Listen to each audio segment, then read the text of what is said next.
Congress party అధికారంలోకి వచ్చిన తర్వాత 6 గ్యారెంటీలకు సంబంధించినటువంటి ప్రక్రియ అయితే వేగవంతం చేసింది.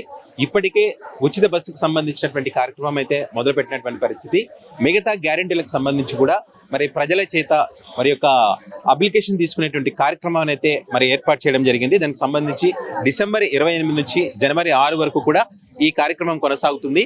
అయితే ఇక్కడికి వచ్చేటువంటి ప్రజలు అప్లికేషన్ ఎలా చేసుకోవాలి, మరి రేషన్ కార్డు లేని వాళ్ళ పరిస్థితి ఏంది, మరి ఆ ఫామ్ లో ఏ అంశాలు ఉంటాయి, ఏ పథకాలకు సంబంధించి ఉంటాయి అనే వాటి గురించి ఇక్కడ కొంతమంది అధికారులు వారిని అడిగి తెలుసుకునే ప్రయత్నం చేద్దాం. మరి రేషన్ కార్డు లేని వాళ్ళు ఏ విధంగా అప్లై చేసుకునే అనే విషయాలు కూడా తెలుసుకునే ప్రయత్నం చేద్దాం. అదేవిధంగా కొంతమంది ప్రజలు కూడా ఇక్కడికి మరి వచ్చినటువంటి పరిస్థితి ఉంది. వారు ఏ పథకాలకు అప్లై చేసుకుంటున్నారు, మరి ఇక్కడ ఉన్నటువంటి అధికారుల వారి రిసీవింగ్ ఎలా ఉంది అనేటువంటి విషయాలు కూడా మరి ఇక్కడ ఉన్నటువంటి ప్రజలను కూడా అడిగి తెలుసుకునే ప్రయత్నం చేద్దాం. ఇప్పుడు ఇక్కడ అప్లై చేసుకునే వాళ్ళకు గ్రామీణ ప్రాంతాల్లో అప్లై చేసుకునే వాళ్ళకి ఏమైనా డిఫరెన్స్ ఉంటుందా? డిఫరెన్స్ అంటే ఏం లేదండి. ఇప్పుడు మనకు రైతు బంధు విషయంలో అదొకటి డిఫరెన్స్ ఉంది. మిగతా 5 స్కీమ్లలో 4 స్కీమ్లు మాత్రం యాజ్ ఇట్ ఈజ్ సేమ్ ఉంటాయి. ఓకే, అదే ప్రాసెస్ ఏంటి అసలు? ప్రాసెస్ అదే అప్లికేషన్స్ మనకు మామూలుగా అప్లికేషన్స్ ఆల్రెడీ రిసోర్స్ పర్సన్స్ ద్వారా మనం ఏరియాలకు పంపించేస్తాం ఆల్రెడీ. అక్కడ వాళ్ళు ఫిల్ చేసేసుకొని వస్తారు. ఈ 5 పదాలకు సంబంధించి మనం అప్లికేషన్స్ రిసీవ్ చేసుకోవడం. అయితే మనకు 28వ తారీఖు నుంచి 6వ తారీఖు వరకు ఒక్కొక్క రోజు ఒక్కొక్క ఏరియాకి సంబంధించి మనం డిజైనేట్ చేయడం జరిగింది. ఎందుకంటే ఒకేసారి అందరూ వస్తే క్రౌడ్ అవుతుంది కదా, అట్లా డివైడ్ చేసుకున్నాం. ఇక్కడ మొత్తం 5 కౌంటర్స్ పెట్టాం. ఇక్కడ 5 కౌంటర్స్లో ఒక్కొక్క కౌంటర్కు ఒక్కొక్క మన ఆర్పీలు ఉంటారు, రిసోర్స్ పర్సన్స్. వాళ్ళు అప్లికేషన్స్ రిసీవ్ చేసుకొని అన్ని ప్రాపర్గా ఫిలప్ చేశారా లేదా అని చూసుకున్న తర్వాత వాళ్ళు తీసుకొని ఒక అక్నాలెడ్జ్మెంట్ రిజిస్టర్లో నోట్ చేసేసుకొని వాళ్ళ సిగ్నేచర్ తీసుకొని మళ్ళీ అక్నాలెడ్జ్మెంట్ వాళ్ళకి ఇస్తారనమాట. జవాబుదారీతనంగా మళ్ళీ ఫోన్ నెంబరు అవన్నీ సిగ్నేచర్. ఎప్పుడైనా ఏదైనా ప్రాబ్లం ఉన్నా కానీ వాళ్ళకి కాంటాక్ట్ అయ్యేలాగా వాళ్ళ ఇన్ఫర్మేషన్ తీసుకొని మళ్ళీ వాళ్ళు మనకు గవర్నమెంట్ కాంటాక్ట్ అయినా కానీ ఇబ్బంది లేకుండా వాళ్ళకి ఒక అక్నాలెడ్జ్మెంట్ అనమాట. ఇక్కడ మనకు 4-5 కౌంటర్స్ ఉన్నాయి కదా, ఒక్కొక్క కౌంటర్కు ఒక యూనిక్ కోడ్ ఇచ్చామన్నమాట. వాళ్ళు ఇండిపెండెంట్గా ఆ సీరియల్ నెంబర్, ఆ కోడ్ ప్రకారం ఆ సీరియల్ నెంబర్ రన్ అవుతూ ఉంటాయి. డూప్లికేషన్ కాకుండా అలా యూనిక్ ఐడి ఇచ్చామన్నమాట. అట్లా ఒక 4-5 కౌంటర్స్ అంటే క్రౌడ్ కాకుండా, అట్లా క్రౌడ్ ఎక్కువ లేకుండా. జనరల్గా ఏంటంటే మనం ఒకేసారి వస్తే ఇబ్బంది అవుతుంది కదా అని చెప్పేసి అట్లా చేస్తామన్నమాట. అంటే ఇప్పుడు ఈ ఏరియాలో తీసుకున్నారు, ఇన్ కేసు ఇంకా మిగిలి ఉన్న వాళ్ళు చాలా మంది ఉంటారు, వాళ్ళ పరిస్థితి ఏంటి? అంటే ఎట్లా అంటే కొంతమంది ఇప్పుడు ఈరోజు అప్లై చేసుకున్నారు, కొంతమంది రాలేని వాళ్ళు ఉంటారు. ఈ ఏరియా రాలేని వాళ్ళకు మనకు 6th రోజు లాస్ట్ రోజు అన్ని ఏరియాల నుంచి తీసుకోవాలని చెప్పేసి మాకు ఇన్స్ట్రక్షన్స్ ఇచ్చారు. 6th రోజు మళ్ళీ 6th రోజు ఏదైనా మిగిలిపోయిన వాళ్ళు, ఇప్పుడు ఏదైనా పనిపడి రాలేకపోయి ఇబ్బందిలో ఉన్న వాళ్ళకు 6th last day of this program అనమాట. 6th రోజు వచ్చి ఇవ్వచ్చు అనమాట. అది అరేంజ్మెంట్ అయితే జరిగింది. మళ్ళీ ఇప్పుడు మిస్ అయితే 4 months తర్వాత 6th అండి. 6th అది మాకు సమాచారం లేదు. అదే గవర్నమెంట్ నుంచి మళ్ళీ ఫర్దర్ ఇన్స్ట్రక్షన్స్ వస్తే దాన్ని బట్టి. ప్రస్తుతానికి ప్రోగ్రామ్ అయితే 28th డిసెంబర్ నుంచి 6th జనవరి వరకు ప్రజెంట్ మనకు తెలిసిన ప్రకారం. నెక్స్ట్ ఏంటనేది మళ్ళీ ఇన్స్ట్రక్షన్స్ ఇస్తే దాని ప్రకారం ముందుకెళ్తాం. రేషన్ కార్డు కన్నా రేషన్ కార్డు లేదన్నా. మరి ఏమంటున్నారు ఇక్కడ? 4 అంటే భగత్ కాలనీకే ఇప్పుడు అంట 4వ తారీఖు అంటే ఏరియాకి ఒక్కొక్క రోజు పెట్టారు. చెప్పారా ఎట్లా అప్లై చేసుకోవాలో రేషన్ కార్డు? చెప్పారన్న. ఫామ్ ఇస్తారు, ఫామ్ లో అన్ని ఫిల్అప్ చేసి ఇవ్వాలంట. మీకు ఏమేమి అర్హులు ఉన్నారు? మీకు ఏమేం కావాలి? మహాలక్ష్మి పథకం ఒకటి, రేషన్ కార్డు ఒకటి అన్న. ఇందిరమ్మ ఇండ్లు లేదన్న, రెంట్కుంటున్నాము. నమ్మకం కనిపిస్తుందా? చేస్తారని నమ్మకం ఉందన్న. అధికారులు అడిగితే క్లియర్ గా చెప్పారండి? చెప్పారన్న. లేదు బానే చెప్పారన్న. బానే నమ్మకం ఉందన్న. ఈసారి రేవంత్ అన్న బానే చేస్తుండు. ఇప్పుడు ఈ ఫామ్ వచ్చి ఒకరోజు ముందే మా దగ్గర రిసోర్స్ పర్సెంట్ ఆర్పీ ఇస్తారు. వాళ్ళు ఒకరోజు ముందే ఇటీకి ఇచ్చేస్తారు. అది వాళ్ళు ఫిల్అప్ చేసుకుని దాని వెంబడి Aadhaar card, white ration card అది పట్టుకుని రావాలా. మళ్ళీ దానికోసం మీకు రేషన్ కార్డు లేని వాళ్ళు వైట్ పేపర్ మీద ఎవరెవరికి రాలేదో వాళ్ళ పేరు, వాళ్ళ ఆధార్ కార్డు రాసి వైట్ పేపర్ పెట్టవలసినది. సెకండ్ వచ్చి గ్యాస్ మీకు డిస్కౌంట్ కావాలంటే దానికి కూడా గ్యాస్ నెంబర్ రాయాలా. ఇంకొకటి పెన్షన్ ఉన్న వాళ్ళు రాకుండా లేని వాళ్ళు అప్లై చేయాలా. ఉన్న వాళ్ళు రావద్దు, లేని వాళ్ళు రావాలా. అది ఒకటి ఉంది. మళ్ళీ రైతు బంధు అది వచ్చి ఊరినే చేయించుకోవాలా, ఇక్కడ కాదు. ఇక్కడ లేదు, మన దగ్గర భూమి లేదు, ఏం లేదు, ఇక్కడ కాదు, ఊరినే చేయించుకోవాలా. ఈ ఫామ్ లో అయితే అన్ని ఉంటాయా? ఆ ఫామ్ ఒక్కొక్క కాలం ఉంది, ఓకే. ప్రతి కాలంలో ఒక్కొక్క టిక్ కొట్టుకోవాలా. వాళ్ళు గ్యాస్ ఫిలప్ చేయాలా, ఓకే. దేనికి ఫిలప్ చేస్తే అయిపోతుంది. బ్యాంక్ బుక్, బ్యాంక్ అకౌంట్ 2500 కావాలా, బ్యాంక్ అకౌంట్ ఫిలప్ చేయాలంతే, వేరే ఏం లేదు. Ration card, Aadhaar card compulsory పెట్టాలా. ఓకే. సో మీరు తీసుకున్న తర్వాత రిసిప్ట్ ఇస్తారా వాళ్ళు? ఇమ్మీడియట్లీ వాళ్ళకి అక్నాలెడ్జ్మెంట్ ఇచ్చేస్తాం, ఓకే. సైన్ చేసి ఏ డేట్ను వచ్చింది అలా. కానీ ఇది వచ్చి బస్తీ వాయిస్. ఈ రోజే దీన్ దయాల్ ఈ రోజు గౌతమ్ నగర్ ఉంది, రేపు దీన్ దయాల్ నగర్, ఎల్లుండి వినాయక్ నగర్, దాని తర్వాత దుర్గాబాద్ నగర్. బస్తీ వాయిస్ అయితే మనకి ఈజీగా ఉంటుంది, ఎలిజిబిలిటీ ఉంటుంది. ఓకే. దానికోసం బస్తీ వాయిస్. ఈ బస్సులో ఈ రోజు మాత్రమే ఉంటుందా? ఇప్పుడు మనకు 12 వరకు పెట్టినాము. ఓకే. 12 తర్వాత 1 అవర్ బ్రేక్, ఓకే. తర్వాత 2 గంటల నుండి 6 గంటల వరకు. కొంచెం మహిళలు డ్యూటీకి వెళ్ళిపోతున్నారు, లేట్ వస్తున్నారు, ఓకే. దానికోసం వాళ్ళకు సాయంత్రం స్పెషల్లీ ఒక టైం పెట్టారు. ఓకే. ఇక్కడికి దేనికోసం వచ్చారు? Ration card. Ration card. Ration card కోసం. రేషన్ కార్డు మీకు లేదు ఇంతకుముందు? ఆహా, లేదు. Okay. So ration card apply చేసుకోవాలంటే చెప్పారా, ప్రాసెస్ ఏంటో చెప్పారా మీకు? చెప్పారు, 2వ తారీఖు ఇస్తున్నారు. అప్లికేషన్ ఫామ్స్ అయిపోయినాయి అని చెప్తున్నారు ఇప్పుడు. ఓకే. సో వైట్ పేపర్ మీద కూడా రాసి వచ్చాను కదా? ఏమో మరి ఆప్షన్స్ అన్ని తెలియదు మాకు. ఓకే. సో మీకైతే రేషన్ కార్డు లేదు?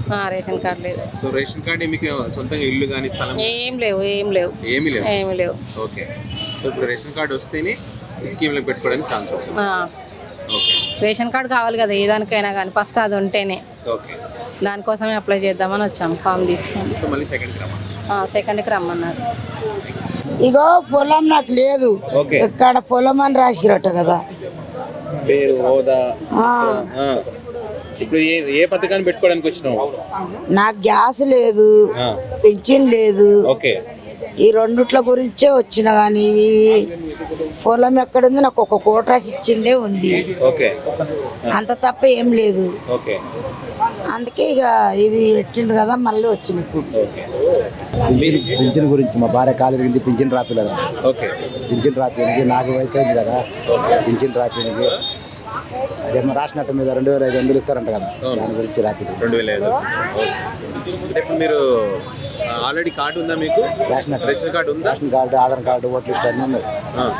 మరి ఇప్పుడు అప్లై చేశారా? ఇంకా చేయలేదు. చేయలేదు ఇంకా. ఓకే.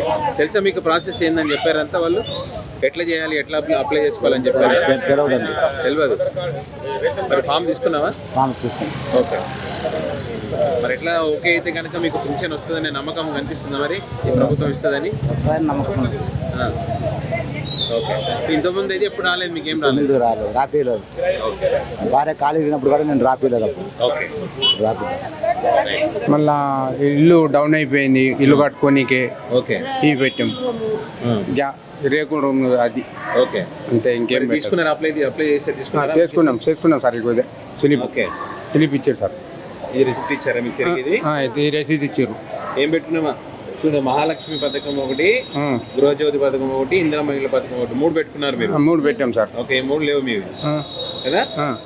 లేవు. ఇంకా పొలం కానీ అవి కానీ ఏం లేవు? మాతో ఏం లేదు సార్. ఓకే. పొలం గిట్ట ఏం లేదు మాకు. ఓకే. రాయి పని చేస్తా సార్ నేను. ఓకే. అట్లా మరి ఎట్లా ఇది పెట్టుకున్నారు కదా, మరి నమ్మకం ఉందా చేస్తారని, ఈ పథకాలు ఇస్తారని?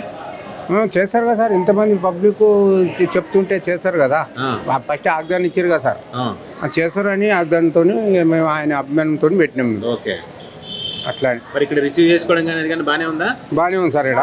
ఇక్కడ అంతేం తక్లీఫ్ లేదు. వచ్చిన వాళ్ళకి వచ్చినట్టు చదువు రాకుండా అని రాసిస్తారు. మంచిగానే ఉందా? మంచిగానే. ఏం లేదు, ఏం ఇబ్బంది ఏం లేదు, మంచిగానే రాస్తారు. మేము ఇక్కడ గౌతమ్ నగర్ నుంచి అండి. ఏంటి, ఏం అప్లై చేసుకోవడానికి వచ్చారు? మాకంటే ఇల్లు లేదు. ఓకే. అంటే ఒక ఇంట్లోనే 3 ఫ్యామిలీలు ఉంటాం మేము. పెళ్ళి అయ్యి 7 సంవత్సరాలు అయింది. ఇంతవరకు రేషన్ కార్డుది ఏం లేదు, ఇంతవరకు అప్లై లేదు. లేదు అంటే ఉంది దాంట్లో, మాకు సపరేట్గా అంటే పిల్లలు అయ్యారు కదా సార్, కలిపి లేదు, సపరేట్గా లేదు రేషన్ కార్డు, సపరేట్గా లేదు. 7 సంవత్సరాలు అయింది. మా భార్యది చేస్తామన్నందుకు చేసామన్నమాట, తీపిచ్చాము అక్కడ నుంచి వాళ్ళ దాంట్లో నుంచి. ఇక్కడ చేస్తే రిజెక్ట్ అయింది లాస్ట్ టైం. మన తెలంగాణ ఉన్నప్పుడు ఒక్కసారి మాకు పెట్టారు, అది కూడా 1 మంత్లో పెట్టారు, రిజెక్ట్ అయిపోయింది అది. మళ్ళీ ముందు ఇల్లు కూడా లేదు. ఇప్పుడు ఒకటే దాంట్లో 4 ఫ్యామిలీలు ఉంటున్నాం, అది ప్రాబ్లం అవుతుంది మాకు. మెయిన్ మాకేం కావాలంటే రేషన్ కార్డు ఒకటి కావాలి, ఇల్లు ఒకటి సపరేట్ డబుల్ బెడ్రూమ్ వస్తే బాగుంటుందని అనుకుంటున్నాం. పెట్టుకున్నాం. ఇప్పుడైతే లెటర్ రాసి ఇచ్చాము, దీనిలో లేదు ఆప్షన్. మేము ఒక వైట్ పేపర్ మీద రేషన్ కార్డు కావాలని ఫామ్ పెట్టాము. దానికి వాళ్ళు రేషన్ కార్డు కొంచెం ప్రొవైడ్ చేస్తే బాగుంటుంది సపరేట్గా. పిల్లలు కూడా వచ్చారు కదా ఇప్పుడు, వాళ్ళని యాడ్ చేస్తే బాగుంటుందని అనుకుంటున్నాను. రేషన్ కార్డు ఉంటేనే మిగతా పథకాలకు అర్హులుగా ఉంటాం కదా సార్. మెయిన్ రేషన్ కార్డే లేదు ఇప్పుడు. అంటే అప్లై అయితే చేయమన్నారు రేషన్ కార్డు లేకున్నా, అదైతే రాసి ఇచ్చాము. మరి వాళ్ళకి ఏం చేస్తారో దానికి బట్టి మనకు తెలుస్తుంది. రిసీవింగ్ అయితే బాగానే ఉంది, తీసుకొని మంచిగా రిసీవ్, వాళ్ళు ఏమన్నా కావాలంటే ఇది కాదు ఇది చెప్పండి మంచిగా రిసీవ్ చేస్తున్నారు. ఇప్పుడైతే బాగుంది రిసీవ్, దానికి దీనికి చాలా డిఫరెంట్ బాగుంది అనమాట. సో గతంలో అంటే మీకు రేషన్ కార్డు లేని పరిస్థితులు మీరు చాలా సందర్భాలు అంటున్నారు. సో ఇప్పుడు ఈ గవర్నమెంట్ వచ్చింది కదా, మీకు ఇచ్చే అవకాశం కనిపిస్తుంది? అయితే ఇచ్చే అవకాశం అయితే కనిపిస్తుంది. ఎందుకంటే లెటర్ రాసిమన్నారు వాళ్ళు, మీకు లేదు కదా రేషన్ కార్డు, లెటర్ పేపర్ మీద రాయండి, మీకు రేషన్ కార్డు లేని వాళ్ళకి రేషన్ కార్డు ప్రొవైడ్, వాళ్ళతో మాట్లాడి అధికారులు మీకు ఫోన్ చేస్తారా అని అన్నారు. రెస్పాన్స్ అయితే బాగుంది. మరి చూడాలి ఎంత తొందరలో, చూడాలి ఇక ఎంత తొందరగా వస్తుందో చూడాలి. మరి వెయిట్ చేస్తున్నాం మేము కూడా. Okay, thank you sir. అమ్మ లేదు, ఒక్కరున్నా, ఒక చిన్న పిల్ల ఉంది, ఇంట్లో ఒక్కరు ఉంటా, పని చేస్తాం కాదు ఏం చేస్తాం కాదు, కోపిన్ లేదు. అమ్మ చచ్చిపోయినప్పుడు కోపిన్ పోయింది, కోపిన్ కాయలు పోయినా అన్నీ పోయినాయి. ఇప్పుడు ఏం కావాలని వచ్చి ఇక్కడికి ఏం పెట్టుకున్నాం? పింఛన్ అయినా రేషన్ కార్డ్ అయినా వాళ్ళకి ఇస్తే, ఇద్దరు ఉన్నారు చెల్లెలు బిడ్డ ఉన్నది సార్. మేము బస్సులో ఉంటాము, అందుకే ప్రాబ్లమ్. అప్లై చేస్తే రేషన్ కార్డు కావాలని అంటున్నారు సార్. రేషన్ కార్డు లేదు సార్, ఏం లేదు. అడుక్కొని తింటాడు, ఇంట్లో కాడ దర్గా కాడ అడుక్కొని తింటాడు. ఆ చిన్న పిల్ల వీళ్ళకు ఇబ్బంది అవుతుంది. రోజు ఒకరు పెట్టోళ్ళు ఉన్నారు, ఒకరు పెట్టోళ్ళు లేరు. ఇంత రేషన్ ఇస్తే ఏదన్నా చేసుకుంటే ఇంత కొంచెం పింఛన్ వస్తాయి. ఎవరు లేరు సార్ అన్నదా ఇద్దరు.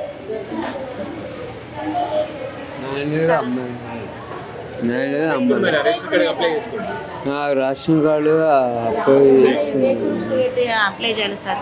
ఆధార్ కార్డు ఒకటి ఉంది, వైట్ పేపర్ మీద రాసి ఉండాలి. ఇప్పుడు నిన్న అవి ఇచ్చారు ఫామ్స్, వాటి మీద రాయొచ్చా సార్?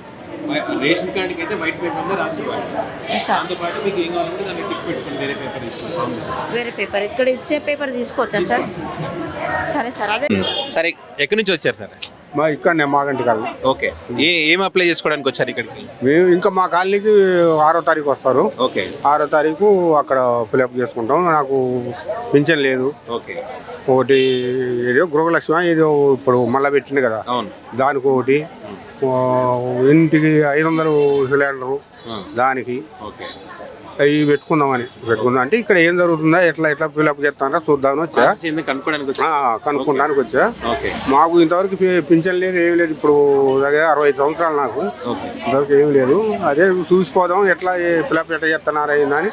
చేస్తే బాగానే ఉంటుంది. ఆయన ఇది చేసిండు అనుకో, చేస్తే మంచి పేరు వస్తుంది, బాగానే ఉంటుంది. చాలా నమ్మకం ఉందా చేస్తాను. దాంట్లో ఏముందండి చేస్తానికి. ఇప్పుడు రైతు బంధు అని ఇచ్చిండు, ఇప్పుడు 100 ఎకరాల నుడికి ఇస్తాడు. ఎందుకు 5 ఎకరాల లోపు మనం ఈ మొత్తం కొట్టుకొని పోతాయి. ఈ బస్సులు ఛార్జీలు గీర్జీలు ఇవన్నీ మొత్తం కవర్ అవుతాయి. ఆ పని చేయాలి ఆయన, చేస్తే నెంబర్ 1.